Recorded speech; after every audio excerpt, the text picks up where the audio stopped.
You've just caught your spouse cheating. What do? Well, I can tell you it's a very difficult moment because you probably are very upset, extremely saddened, at times shocked and in disbelief. Emotions are running high. Sometimes there might be yelling and screaming happening because of that disbelief. Try and calm yourself down. Astaghfirullah, astaghfirullah, la hawla wa la quwwata illa billah. Calm down.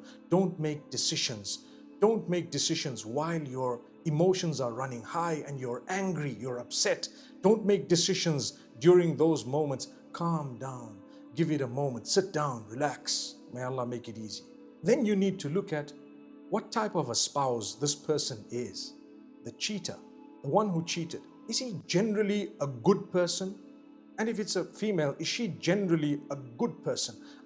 A brilliant person who fulfills the rights, who actually has a good relation with Allah subhanahu wa ta'ala as well, whose character and conduct is beautiful, they've sacrificed for you and they've made a mistake.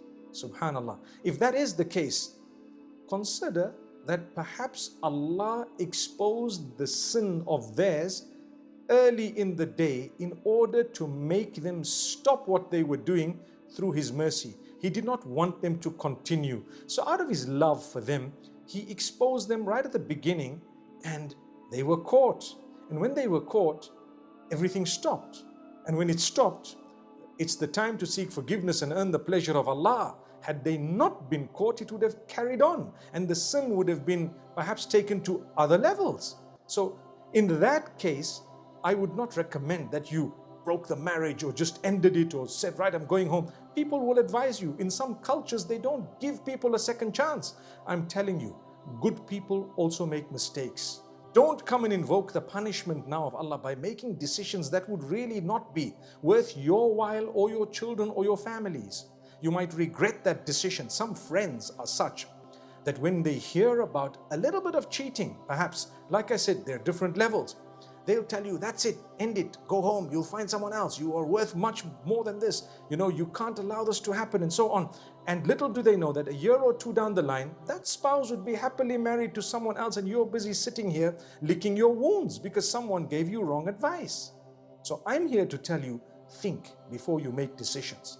If they had a habit and if this thing went right to the end and it was proven beyond doubt and the person involved is a spouse who doesn't fulfill their rights, no character, conduct, the level of it is extremely low, they're abusive, they're emotionally draining, and really they're not a pleasure to live with at all, then perhaps it's a sign from Allah to say, you know what, walk out.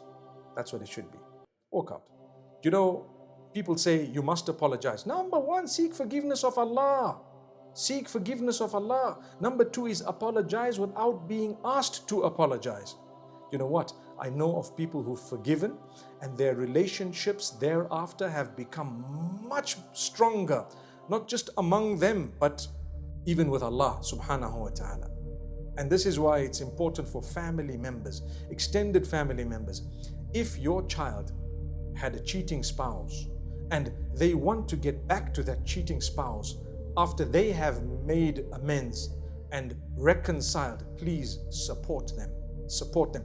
Good people also make mistakes at times. Now, in the eyes of Allah, there is no sin that is unforgivable. Even shirk, if you seek forgiveness of it while you're alive, you're forgiven. That's clear. Another thing, don't just doubt things. You see one message. Nowadays, I'll be honest, the heart and the kiss, on an SMS or on WhatsApp is actually sent free of charge without any emotions to all and sundry. Although it's not acceptable in our cultures, but somehow in some cultures, it just means goodbye and hello. And I'm not justifying it, but don't get too emotional when you see a heart or a message. Or when I went to the UK, for example, I had this woman in a store calling me my love. Hi, my love. How are you doing, my love? That my love doesn't mean anything. It doesn't mean I even know the person. Subhanallah. It's just a fond way of speaking in a different culture. So please understand this. I'm not at all justifying calling people my loves and my darlings in that particular way. But I am saying when you do receive it or you do hear it, try to look for reason and If there is room for doubt, give them the benefit of the doubt. But where something is concrete, that's when we're talking. And you need to then look at what I've said, the magnitude of the cheating, as well as the person, as well as the one who was involved. And then together with all of that, you process the information, you look at the pros and cons, you look at how much you've invested in the relationship, how much they've invested in the same relationship, how much this damage has displaced in terms of investment. And I'm talking of investment because you may have children, you may have a lot of other things that you've done together, and how much damage can be controlled and how much repair can happen, then you make a final decision. How good is that? So may Allah help us, inshallah, to make beautiful decisions